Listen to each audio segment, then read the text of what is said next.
Let's see. I'll forego some of this other stuff. Um, Before we start with the meeting, if anyone who cared to, please join us in a 3-minute meditation followed by the set-aside prayer.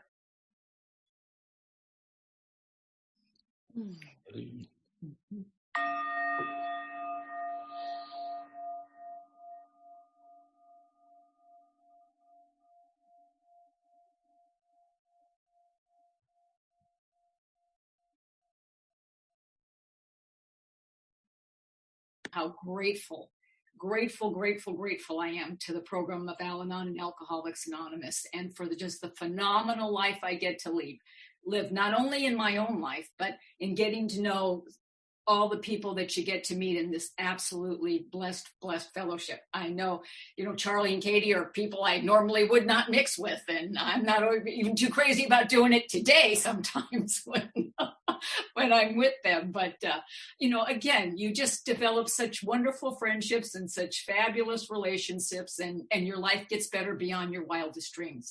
Because I didn't know I needed people like Bill and Charlie and Katie to be in my life to have me have the ultimate experience, which is to live my life the best that I can, and know that I'm loved and cared about. So I thank you guys.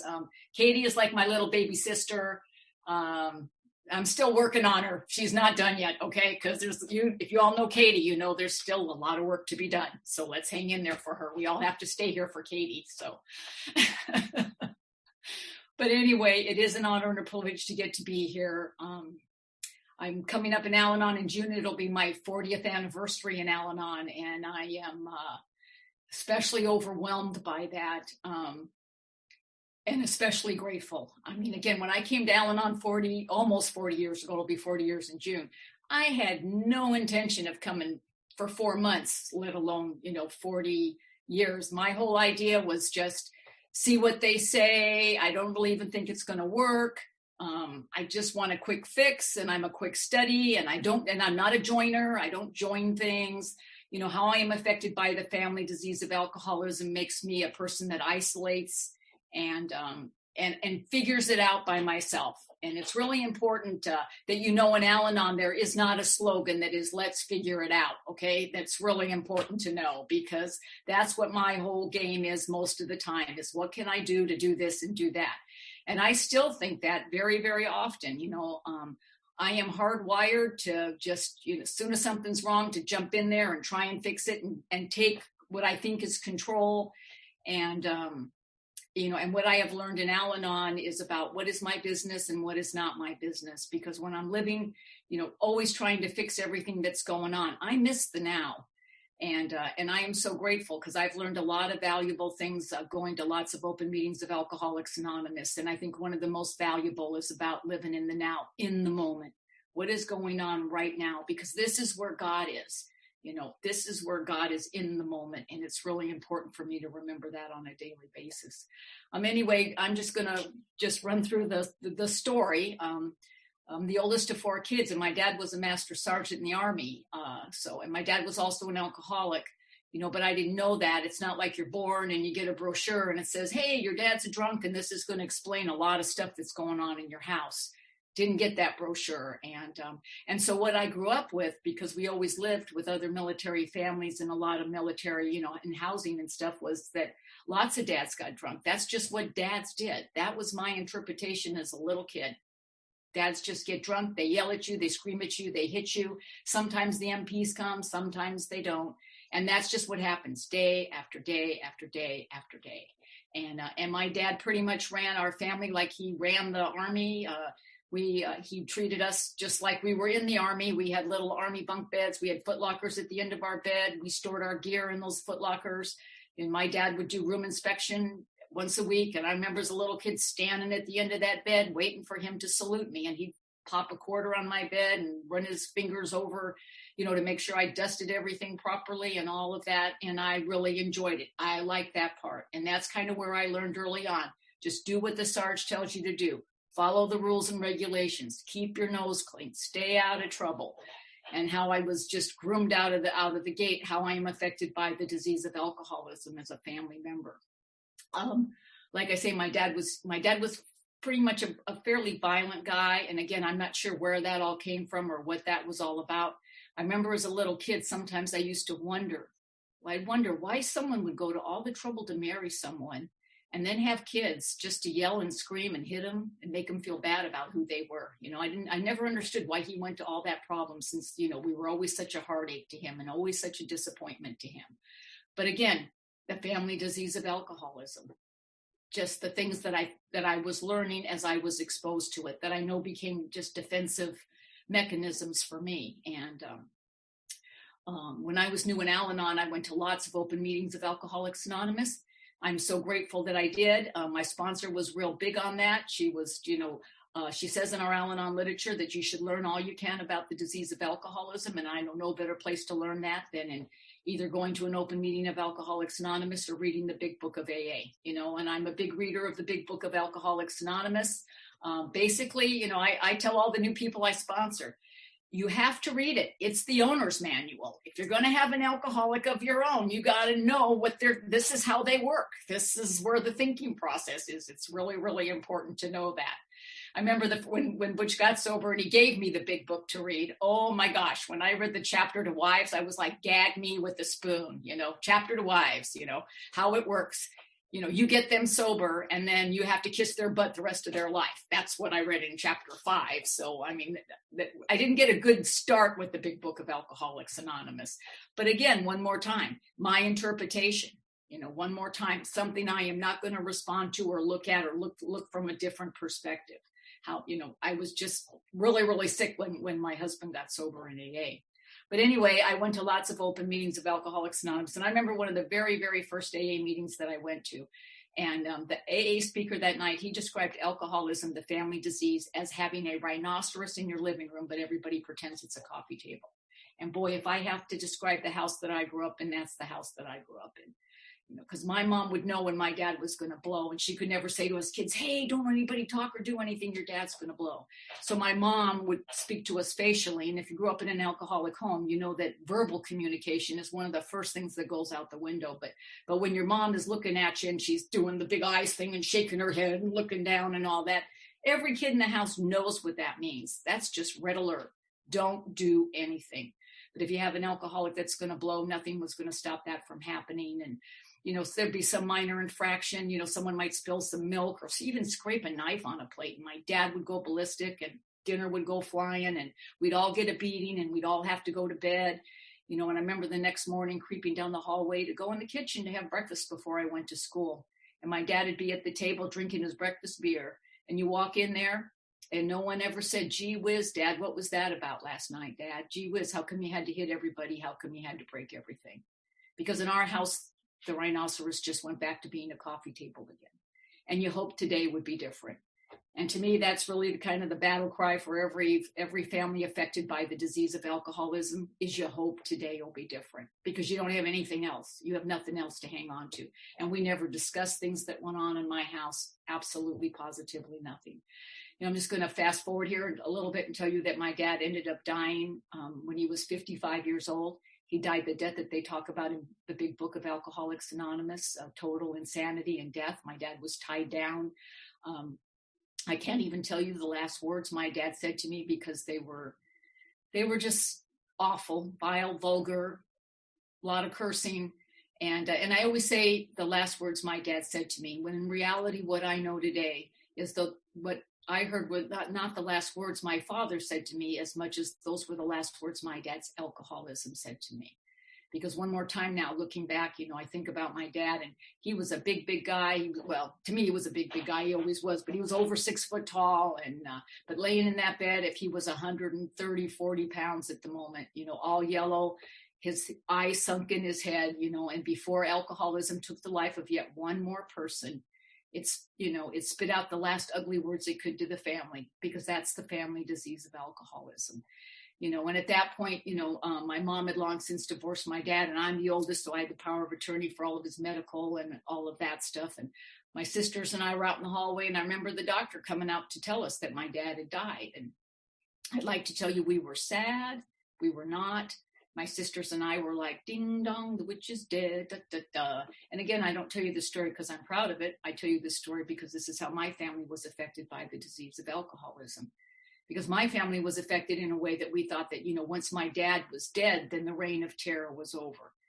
Because my dad, even after us girls were married and everything, I mean, he was always going to come and kill us, kill our husbands, kill our kids, just whatever, all the drunken, because he was just always this angry, angry man. But what my sisters and I believed that day was that we had believed that my dad had, that when my dad died, that the family disease of alcoholism was over in my family. And what I came to find out was, all that happened that day was the alcoholic died, but the family disease of alcoholism was alive and well in me and my sisters. Nothing had changed there, how we had been affected by the disease of alcoholism. And I knew this because at this point when my dad died, I had been coming to Alanon. I had just started in June, of 1981. My dad died in October of 81. So,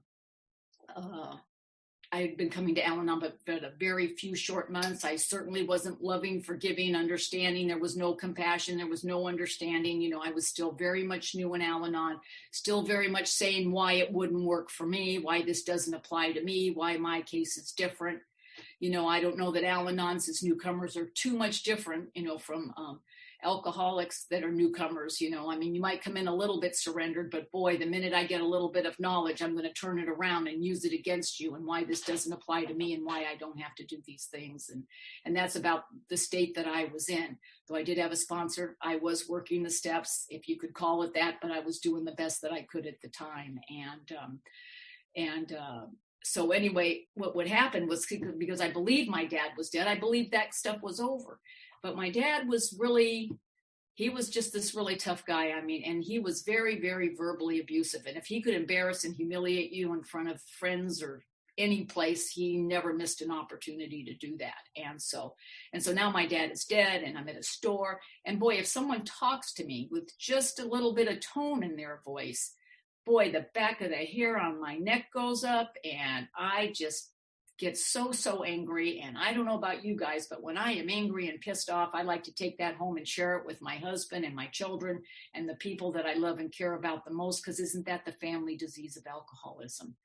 And if you can get the neighbors involved, extra points for you. That's the insanity of the whole thing. And totally rationalized and justified. I was always totally rationalized and justified in my behavior. And I believe that justifiable anger is just as deadly to the Alanon as the first drink is to the alcoholic, because I will run with that and I will hurt you with that and I will feel totally, understood that that's what you deserve because of how I feel and what you did to me and blah, blah, blah. And again, the family disease of alcoholism, it's just about negativity. It's about staying in pain. It's about staying angry. It's about staying a victim. Whatever it takes for you to have all that negative energy to just keep spitting out and spitting out. Because I'll tell you, when I got really, really mad, I would get some relief, but again, just the relief you get of just blowing off all this steam. And then what after that? Exhaustion.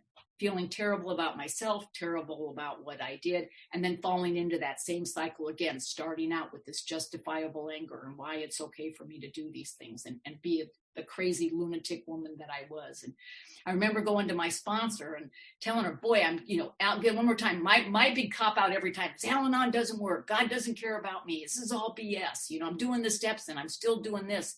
Because when I'm angry, boy, I'm still yelling and screaming at my kids. And I don't want to be doing that. I grew up in a house that's what was going on. I swore I would never do that. But that's what I was bringing to the party, but still rationalizing and justifying why that was okay. And I remember going to my very first sponsor, Jeannie, and it was like, what am I doing wrong? And she told me, Larcine, what you're doing wrong is what you're always doing wrong, because you just always want to focus on the problem. And Alanon isn't about the problem. Alanon is about a solution. I believe that for Alcoholics Anonymous too. It's about a solution. We all know what the problem is. She says, but when all you do is focus on the problem, there is no answer in the problem. And see, the house I grew up in, it's all about the problem. It's all about what happened, who started it, whose fault it was, who's going to pay for it, who's going to take the beating, whatever the deal was. But it's always the problem, the problem, the problem. We never looked at a solution. That never even crossed my mind. And so she told me, I'm going to give you an assignment. You're not going to like it.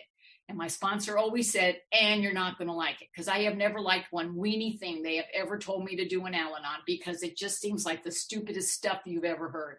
I don't know about you, but I go to meetings and I lay it out there. Boy, look at all this crap that's going on in my life, blah, blah, garbage, garbage, garbage. And when you're done sharing, you know what they say to you? Easy does it. Let go and let God, one day at a time.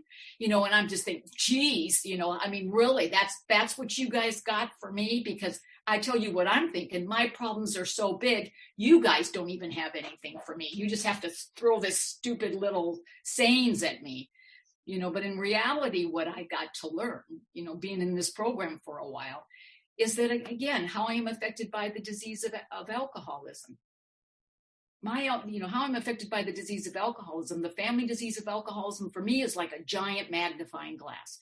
No matter what's going on in my life, I put this disease of alcoholism magnifying glass over the problem, and it gets magnified 100 times. And in my mind, there is no answer for it. In my mind, I'm trapped. In my mind, there is no solution. There is just, this is going to happen, and then this is going to happen, and then this is going to happen, and this is going to happen. And that just didn't come from nowhere. That came from growing up in a house where some minor little thing would happen, and it would literally escalate into everybody gets a beating and has to go to bed over some minor thing. And I trained myself to think that way. I get a flat tire, and 3 minutes later, everybody in my family is dead, and it's all my fault. That's where my thought process goes to. And so my sponsor would always just bring me back to the truth. Bring me back to the truth. Larcine, what's going on right now? And I would tell her what was going on right now. And then she would say, so is there an action for you to take? And if there is an action for me to take, then she would, help me take it, and that would take care of it. And then if there wasn't an action for me to take, guess what I was supposed to do? Easy does it. Let go and let God, one day at a time. Who knew they were telling you the truth? I had absolutely no idea. So if I can spend anybody 40 years, I'm telling you, easy does it, one day at a time, let go and let God. It's absolutely positively the answer to all the problems that are going on in your life. They have answered all of my problems for sure. But of course, I didn't know that at the time. And so anyway, she gave me this assignment. She said, I want you to go home and I want you to think about a good thing your father has done for you. And my initial reaction is, there is no such thing. You are out of your mind. I told her, you want me to come up with a good thing my dad has done for me when my first remembrance on the face of this planet is fear at my dad's hands? That's my very first memory of being alive, is being afraid of my dad. And you want me to think of something good my dad has done for me? Are you out of your mind? And I know what Jeannie always told me, Larcine, I've only asked you to be willing. That's all I've ever asked you to do, is just to be willing. And that's all she ever asked me to do. And I remember hearing at one of those first Alanon meetings that I went to, someone shared, if you're not willing to do anything different, how can you possibly expect anything to be different? And for whatever reason, I did hear that, and it made sense to me. So I was always willing. Mind you, just this much, because I don't give very much, but I, again, believe this program to be so powerful. You only need this much willingness, but you need some willingness. And I was this much willing. And I don't know how long it took me, a week or two, and I remembered that my dad taught me how to drive. And if you're going to live in Southern California, marry an alcoholic of your own and track that sucker down. It's a skill you just got to have, okay? That's just a skill you got to have. And I'm talking about tracking alcoholics down, no cell phones, no GPS, none of that stuff going on. You just had to find people that didn't want to be found. And so anyway, and I didn't think my sponsor would be happy with that answer, but it was literally the only thing I could come up with. And I remember going to Jeannie saying, okay, I thought up a good thing my dad had done. And I didn't think she would be happy with that answer. But when I told her, she was thrilled, absolutely thrilled. And she was thrilled because, like I say, it was my rookie year in Alanon. I didn't know when your sponsor gave you an assignment, there was going to be part two. It's kind of like the fourth column. And, when you're doing your inventory work, you think, oh, I got this down. And then, woohoo, fourth column. Well, in Alanon, it's woohoo, part two of your assignment. And so part two of my assignment now was whenever I thought about some embarrassment, some humiliation, something my dad had done, I was just to replace that negative thought with this positive one. And then she went on to tell me, she said, Larcine, your father died from alcoholism. He died a horrible alcoholic death. Not only did he die a terrible alcoholic death at a very young age, he also died with all of his children being grateful he was dead. You're a mother, you have children. Do you want that to happen to you?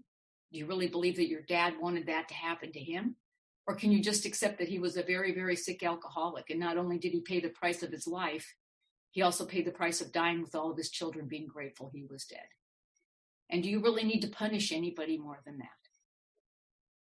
And it's not like she told me that story, and I just like all over it. Not at all. But I went home and I thought about it, and I really couldn't believe that he wanted to die with all of us being grateful he was dead.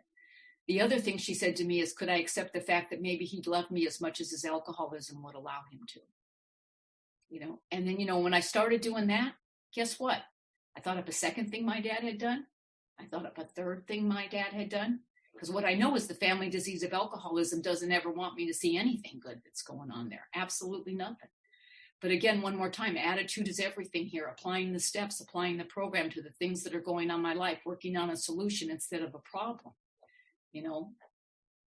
opens up my mind to seeing some other things that I never, ever, ever would have looked at.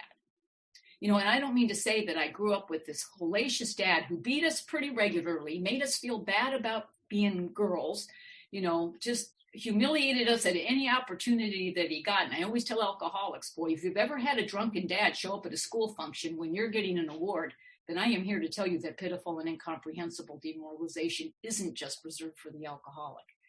And my dad was doing all of those things. And I don't mean, to tell you that, and then my sponsor gave me an assignment and now it's rainbows and butterflies out my butt, because I did this thing, but what my sponsor gave me that day was probably the most precious gift I think we get in Alanon, and that's the gift of forgiveness.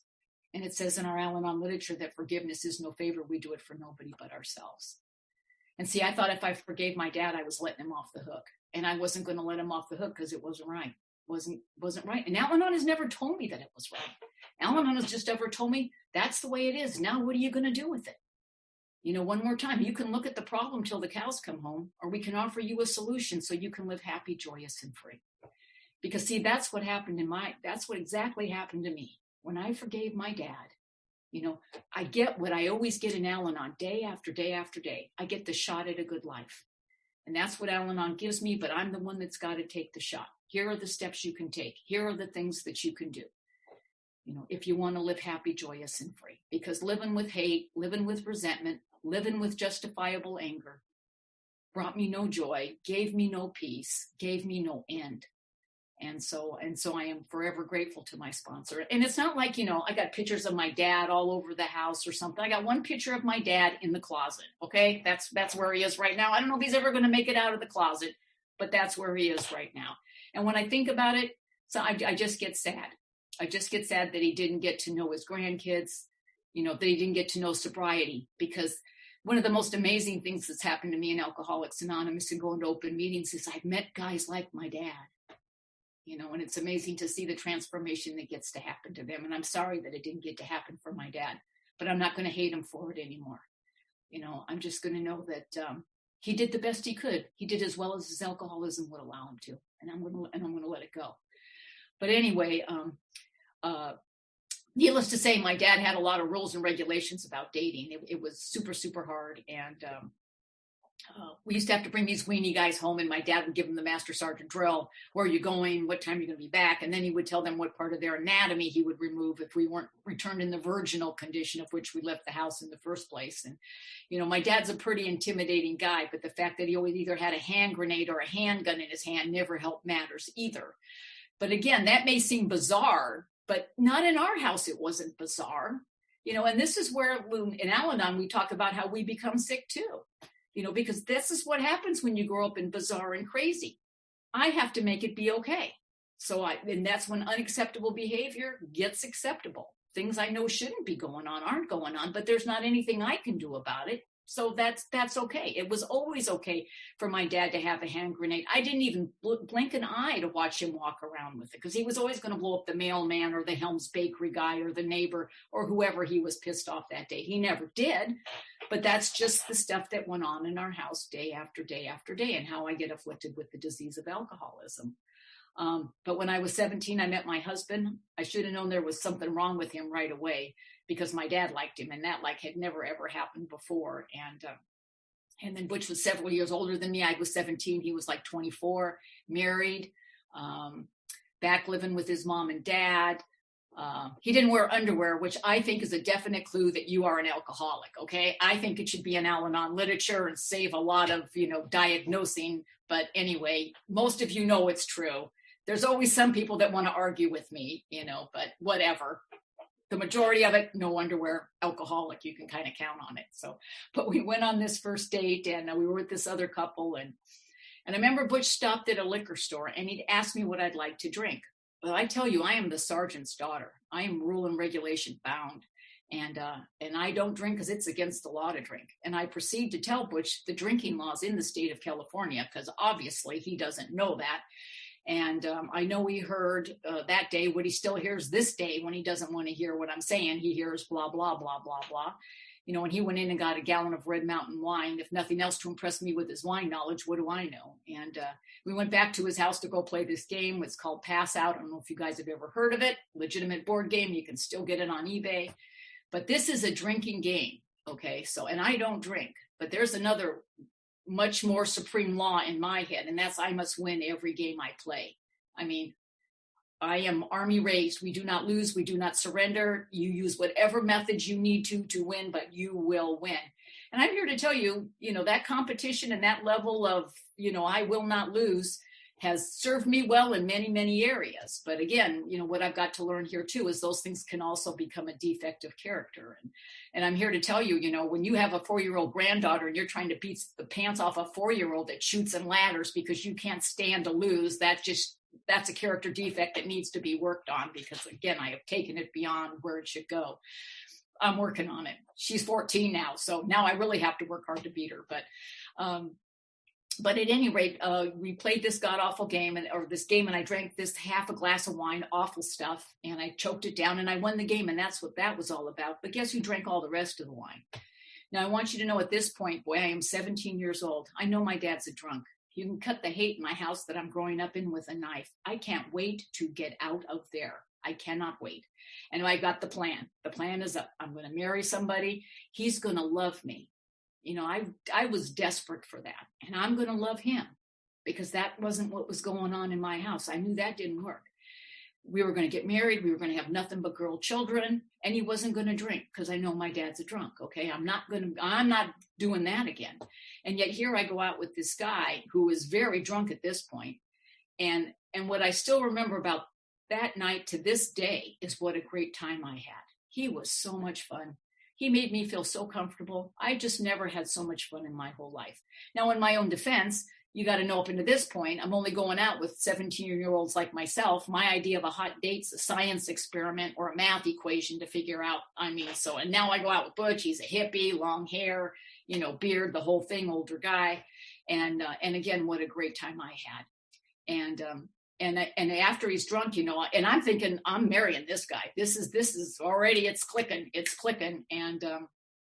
But number one on my list is no drinking. And obviously he is not meeting the number one criteria on my list. And again, this is where I will stand toe to toe with any alcoholic when it comes to rationalization and justification for what I'm doing and how I want to do it. I pretty much call it information from nowhere, because I just think crap up. I still do to this day. Just think stuff out of nowhere, float in the air, lands here, becomes fact for me. And how I rationalized that day was super, super simple, because all I came up with was, see, my dad is drinking. My dad wants to hit you and yell at you and make you feel bad about who you are. When Butch is drinking, he just wants to hug you and kiss you and tell you how pretty you are. Now, I don't know about you guys, but I can work with that. Okay. That's got the potential that only we can see in the alcoholic. We can fix that.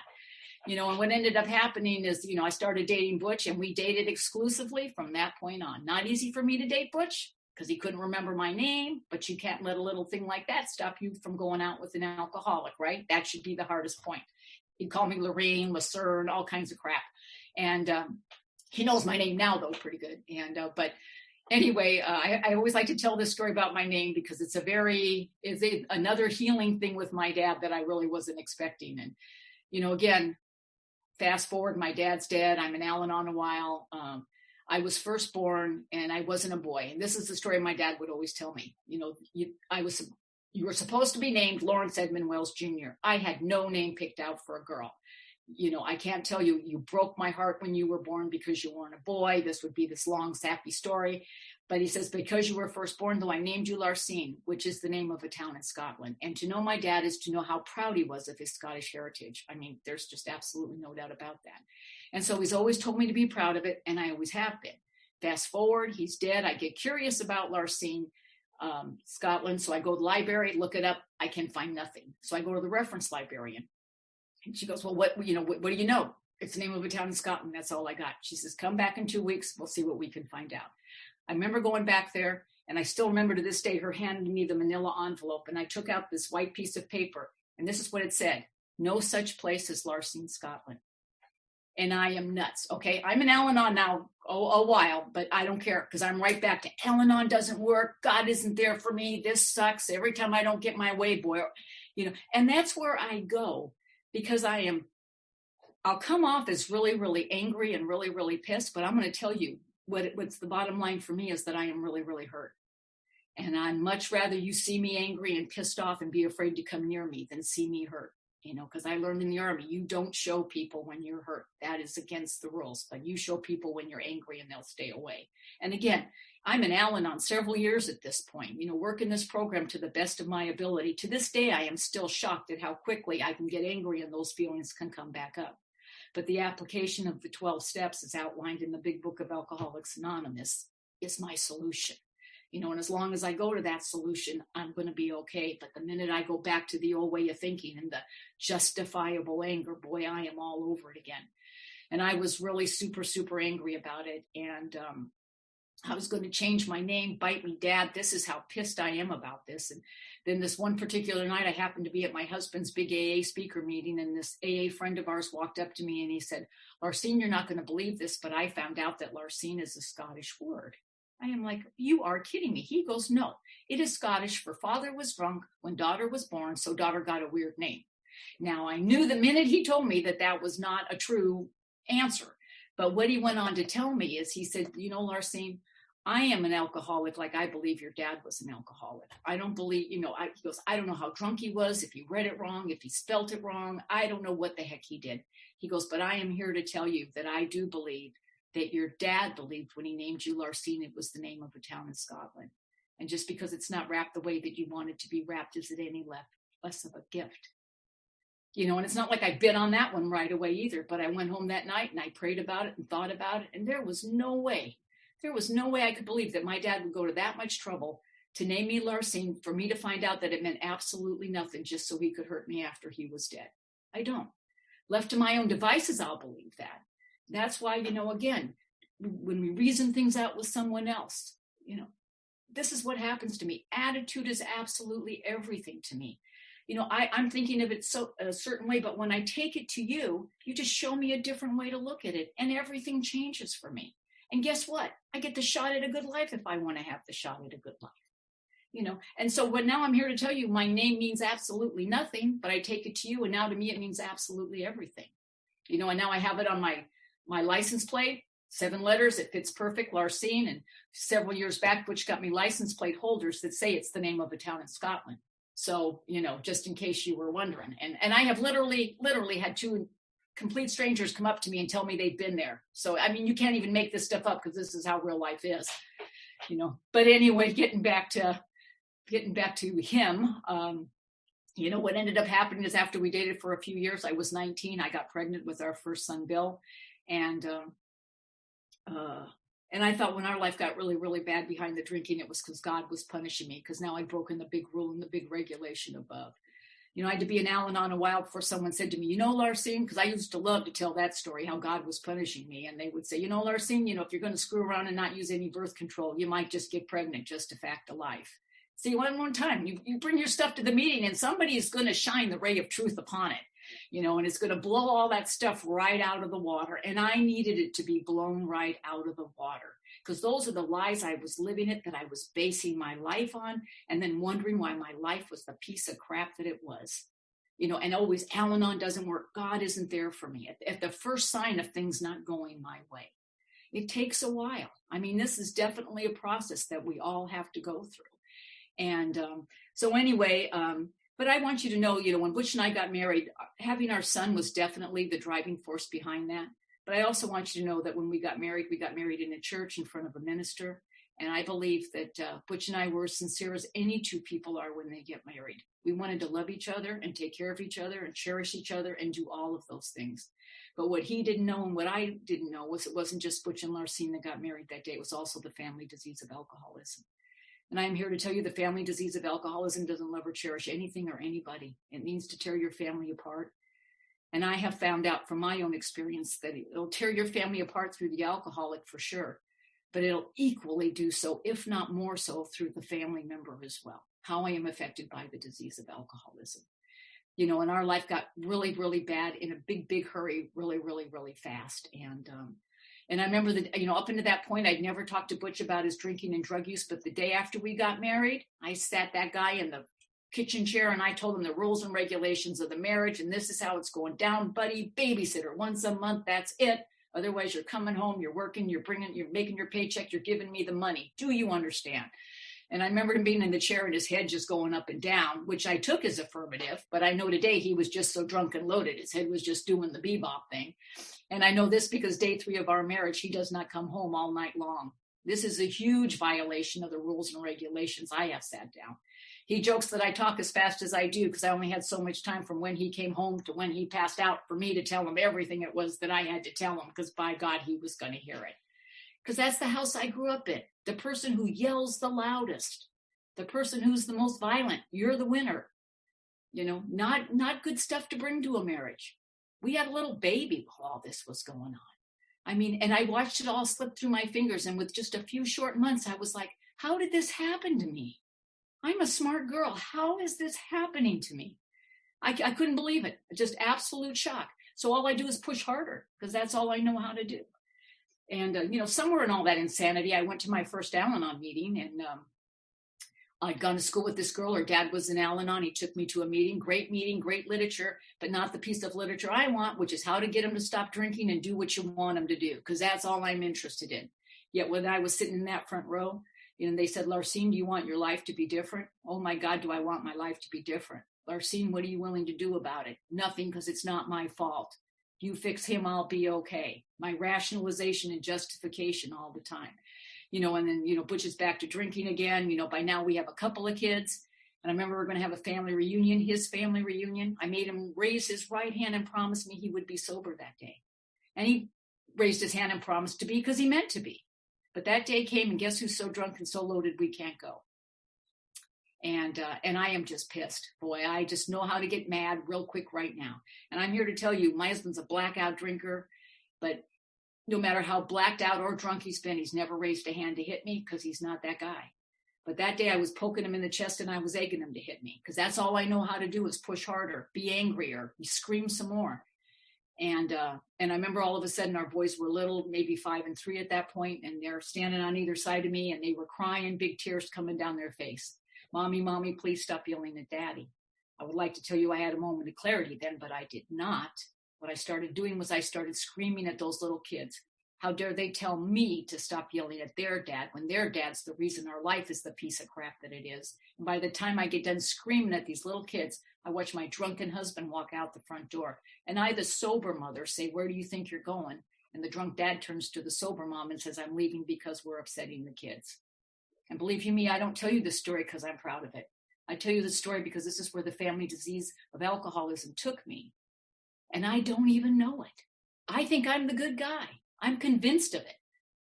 How I am affected by the disease of alcoholism. It's just total insanity. You know, a short time after that, Butch ended up getting sober, you know, and again, he got arrested for drunk driving. No big deal. That happened to him all the time.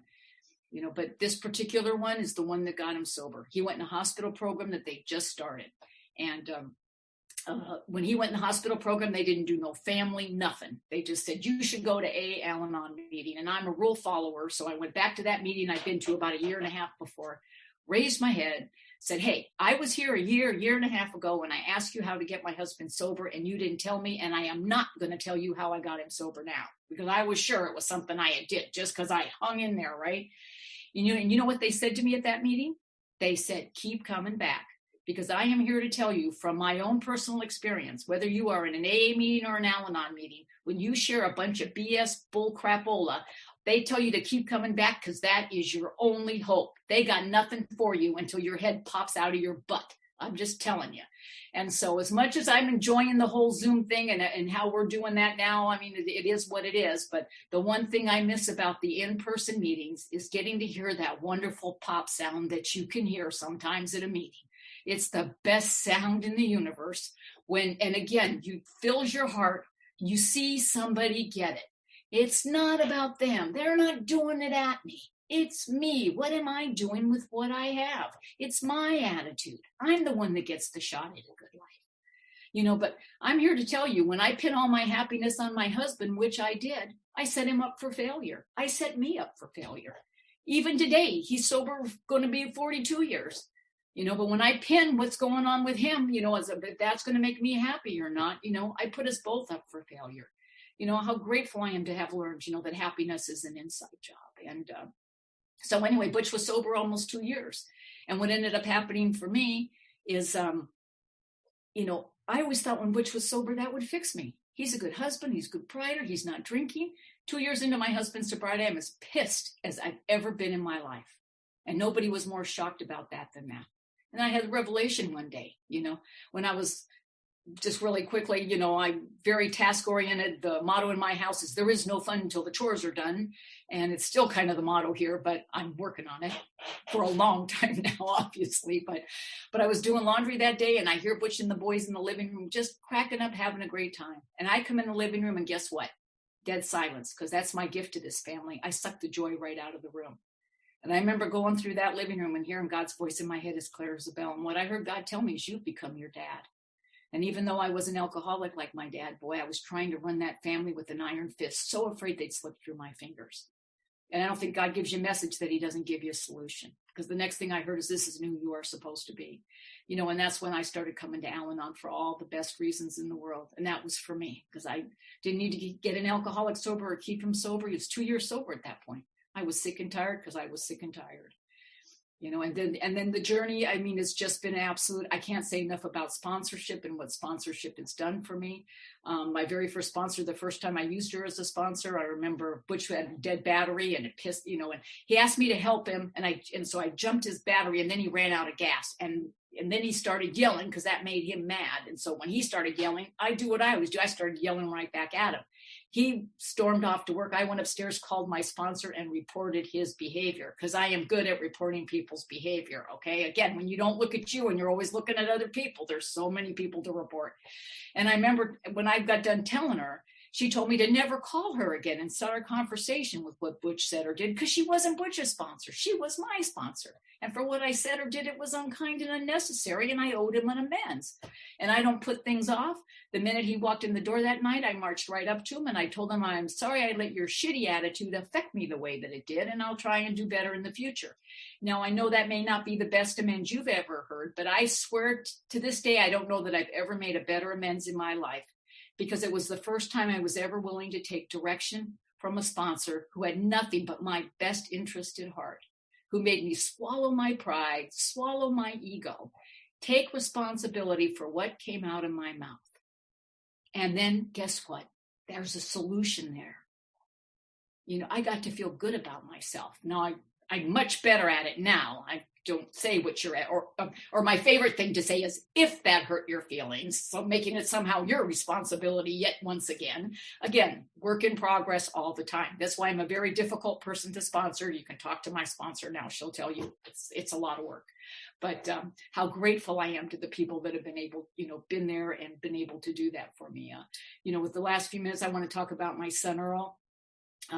When I came home from a meeting, I was probably, 10, 12 years in the program. Earl was 12 years old. So yeah, obviously I was less than that. But anyway, Butch told me he dropped acid. Holy moly, he's 12 years old. He's never done nothing up into this point. And for whatever reason, you know what my first thought is? Alanon doesn't work. God isn't there for me, because I get this, again, information from nowhere lands here because I'm in the program. His dad is sober since he's 3 years old. He's not going to become an alcoholic or drink or do any of that kind of stuff. Again, I just think up stuff and then I base my life upon it. And then Earl started on this absolutely horrendous journey. I mean, it was just absolutely a nightmare for me. And then I ran into a very, very slippery slope for me, because I've been coming to Alanon long enough. As he got older and the problems got bigger and bigger and bigger, I know Alanon. I know the 12 steps. I know how the program works. But I wasn't working it. I know, but somehow I convinced myself that knowing and working were two different things. And so I was falling back into all my old patterns, yelling, screaming, doing all that crap. And I ended up having to turn myself into my sponsor. And she said, we're going to practice unconditional love with that kid. And she made me go look up unconditional. And you know what it says? No conditions. That's the deal here. And that was the truth, you know. And if everybody asked me right now, what's Alanon about? It's about pure love. It's about love in its absolutely purest form. But that's a good thing. It doesn't mean you get beat up. It doesn't mean unacceptable behavior is acceptable. But it means that I get to love my son as purely as I possibly can. And that meant telling my son he couldn't live in our home anymore after a certain age. That was telling my son he couldn't come to my house when he was loaded because it was too painful for me to look at. And that meant so sometimes when he could only come for 10 minutes on my birthday, I would hug him and thank him for coming for 10 minutes on my birthday. And I would tell him how much I loved him and cared about him. And because I used to say to Carol, how in the heck am I supposed to be happy, joyous, and free when I have a child that could die from this disease? And you know what she said to me? Because Larcine, if you're not happy, joyous, and free, then you show that kid no hope. And that was my responsibility. You know, and I believe that's our responsibility right here, right now. There's always going to be crap that's going on. This past June, my husband got diagnosed with liver cancer, stage 2, and he's already had ongoing hepatitis and cirrhosis. And I mean, it's just the next thing on the agenda. And I'd always get pissed. I get really mad when he gets sick because I feel he's used up all his sick leave for our entire marriage. He has no more coming, but he insists on taking it all the freaking time. You know, and right away, I'm telling you, Alanon doesn't work. God isn't there for us. You know, and I'm signing him up for a freaking liver transplant, you know, taking him all over because that's what the doctor said he should do. And we leave the liver transplant place. And he says to me, I'm not getting a liver transplant. He goes, I'm 74 years old. You heard this is years and years. I'm not doing this. I'm going to do treatment, but not this. And I'm like, the heck you're not. And he goes, Larcine, it's my liver. You need to love and support me. And I go, yeah, it's your liver, but your liver's attached to my husband. So there you go. I get to trump that. And I'm crazy. And again, Alanon doesn't end, but I do what I've been taught to do here. I call my sponsor, you know, and she says, you know what you need to do. Now you need to work what you need to do. In my head, I know I need to love and support, but actually doing it in here, that's where the work is. And that's the work you have to do. And that's where, you know, the big book and the outline and all of that shows us how to work this program so that we can have the shot at a good life. Real fast, Butch did his radiation. He's doing really good right now. And even though they said he's got a 60 to 70% chance of the cancer reoccurring, but Butch, of course, is alcoholic. So 60 to 70% chance is like a million and one odds to him. That's how he looks at it. It's just the alcoholic math. I learned not to argue with it anymore.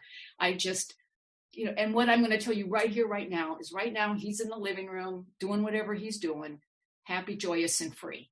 And am I afraid sometimes? Yeah, I am. But I don't want to miss the moment. And God's in the moment. And right now he's happy, joyous, and free. And I want to be right there with him. You know, we'll deal with whatever we have to do when it's time to deal with it. But that gives me the shot at a good life. I want to thank you guys from the bottom of my heart for having me. I wish you the shot at a good life. Thank you. Wow. Larcine, thank you so much. Whoa, I'm breathless here. I got to tell you, I've heard you speak many times, but this was really refreshing for me, and you just touched my soul. I think you touched everyone on the screen tonight to see what the power of what this really can do for anyone. If they can do it for that drill sergeant's daughter, you can do it for anybody. Amen. And I love it. Thank you so much. Thank you for having me. What we're going to do is we'll close the meeting with a prayer of your choice, please, Larcine, and then we'll just open the meeting up and people can unmute themselves and do whatever. Thank you. Okay. Look, let's close with the serenity prayer then. God, Yes. grant me the serenity to accept the things I cannot change, the courage to change the things I can, and the wisdom to know the difference. Thank you, God. Amen. Thank you. Well, I have one more thing. I recorded this. If you don't want it recorded, I'll discard it. If it's all right that it's recorded. It's fine. It's Thank okay. you very much. DB. Larcine, fantastic I job. love you, Katie girl. As always, I love you so much. Wow. Tell Butch we said hello. I will, absolutely. Thank you, Larcine. Tell Butch I love him. He's my man. Thank you, Larcine. What a great talk. Thank you so much. My heart's so full. Thank you. Thank you. Thank you for having me. It's brilliant. Thank you, Larcine. Awesome. Thank you. Incredible.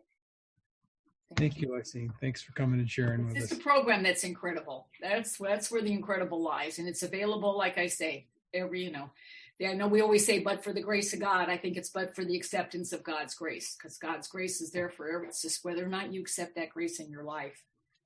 I know I was going to say, I did want to say one little, just real quick in today's reading, it just kind of cracked me up when I read it today. It's in the Courage to Change book, but there's one line in there. Hang on here. It says, how much can God give me if I am not open to receive? Very good. Yeah, I know. It's just like, okay, God, I hear you. I got you.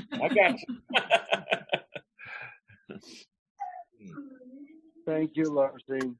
Thank you very much. Thank you. Thank you so much. It was just terrific. Hi, Larcine. Tony from New Zealand. How are you? Hey, Tony, I'm good. How are you? Good to see you. I'm good. Hey, it was great to hear you. Thank you. You see, I even know people in New Zealand. It's amazing. Yeah. Maybe we'll get you back here one day when the borders open back up again. I'd love to have you back here. Oh, we'd love to come even just for a visit. So it's such a beautiful spot. Yeah, you and Butch, it'd be great to have you. Nice to see you. Thank you for your Nice share. to see Beautiful. you too. Thank you for being here. Okay. Good to see you, Tony. See you, Bill. Nice to see you. Hi, Charlie. Hi, Tony.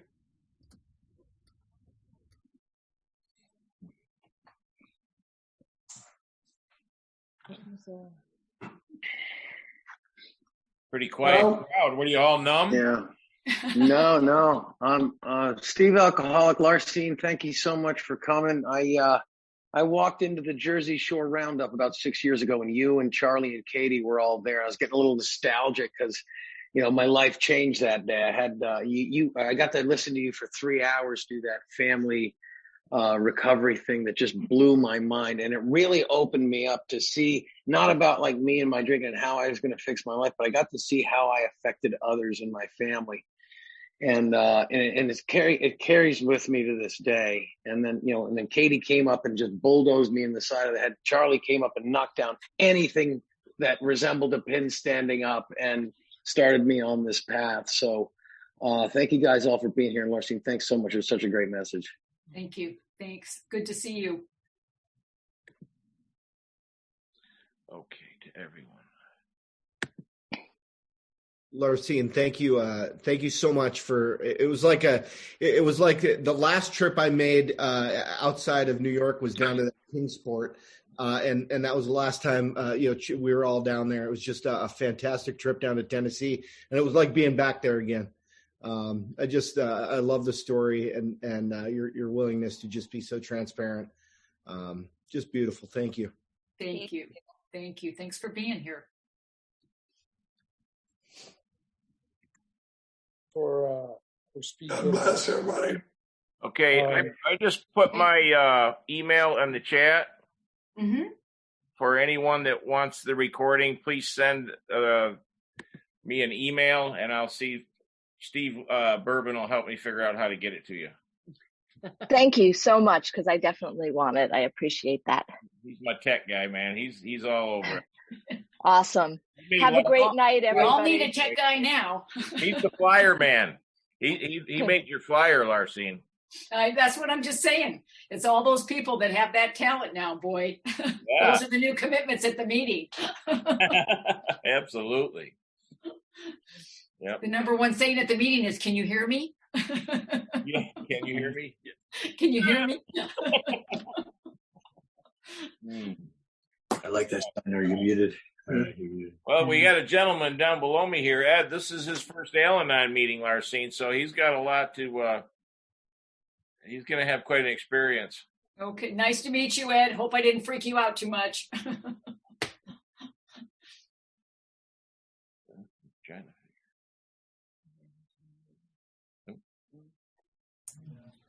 No, you actually opened my mind to a couple things that have happened in my life in the past.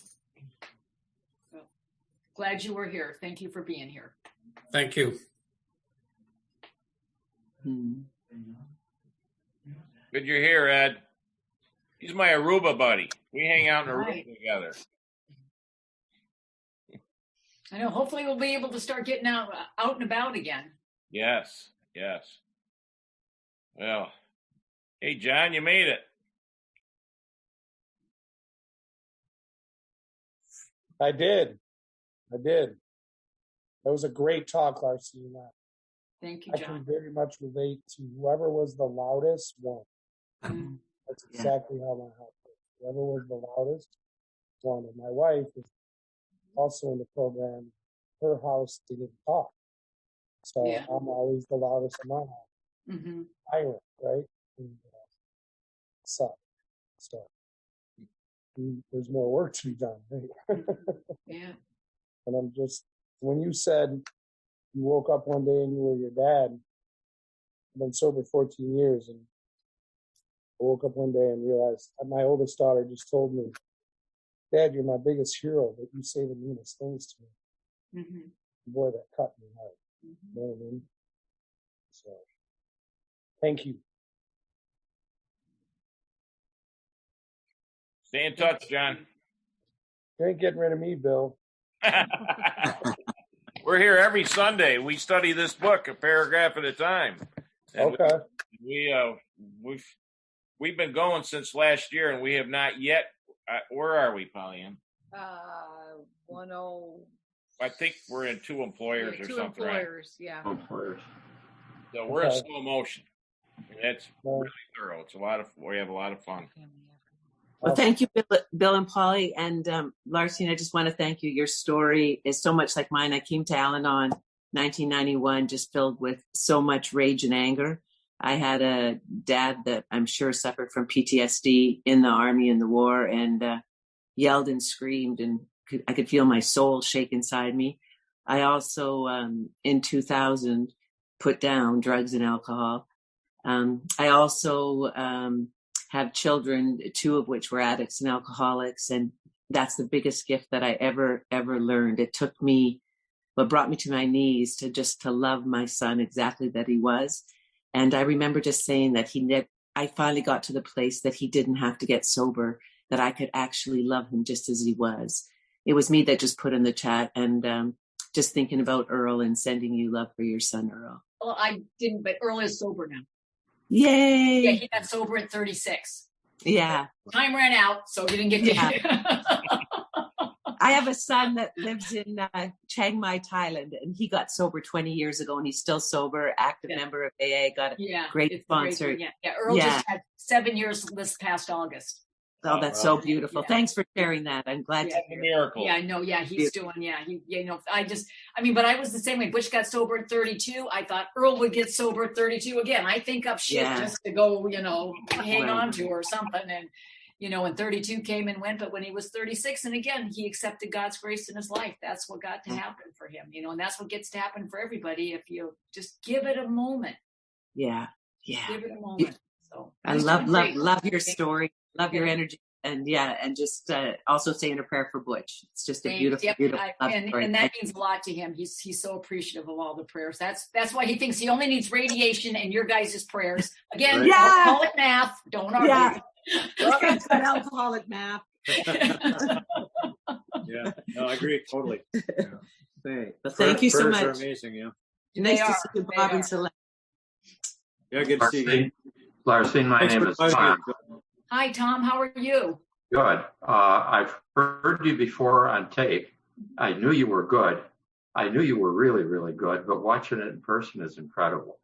And I want to thank you so much for being so open and so straightforward. I had a kidney transplant 15 years ago. Oh, wow. And I don't believe I have ever heard a speaker talk about organ transplants. In all that time. I may be wrong there, but and even though our stories aren't the same, or mine is the same as your husband's, but at least you were open and willing to talk about it. I found it very refreshing. We did. Bill C. has Bill Cleveland. He had a liver transplant. A good friend of ours. He talked to Butch about his, but Butch still made the decision not to. But he talks about because I don't know, what's it been for him? Maybe 3 years now, something like that. Well, I have an older brother who made the same decision. He had the same disease I did, and he decided not to have a transplant. So I understand a bit about both sides, but I thank you for talking about it. I appreciate it. Yeah. I think you said one day at a time somewhere, Larcine. Easy does it. Yeah. Let go and let God. All that. Remember that? Yeah, I know. That's what I'm just saying. I mean, it always gun to comes my head. I through. don't really understand that. I know. Well, that's good for you guys, okay? Because you don't have the stuff that I have. Oh my God. I forgot that one. I'm sorry. I know. I am still amazed at my own thinking process. I mean, sometimes I literally walk around and, people go, why do you keep coming to Alanon? 10 seconds alone in my head keeps me coming back to Alanon day after day after day for sure. But I will think of things sometimes and I am just like, God, when will you give yourself a break? Just let it go. I mean, it's just ridiculous, the stuff that gets up there, but because I get afraid. And then, again, if you don't sprinkle something else on there, you're just doomed. So yes. But anyway, we'll see. Wow. Life is good, and I am grateful. It was absolutely amazing. My heart. Thank you, Pollyanna. Thank you. Phenomenal. Thank you. Thank you. Now I'm going to go have dinner because it's 5:30 in LA. And I want to tell you, I really appreciate how organized your desk is behind you. I paid attention to that. In the bookshelves behind, nothing's out of place. I just think you are. Those books are alphabetical too, dude. No doubt in my mind. Just so you know. Thank you, Larcine, and we love you, and I love you. Thanks again, Larcine. And Butch sends his love to you, Bill. He said to tell you hi. Good night. Alrighty. Take care, everybody. Thank you again so much. Thanks, Larcine. Bye-bye. Bye-bye. Take care. Yep. Wow. Woo. Everybody got an earful tonight, huh? And a soul full. Yeah. Hey, I was glad you recorded that, Bill. I noticed. I saw the little. I never stopped it.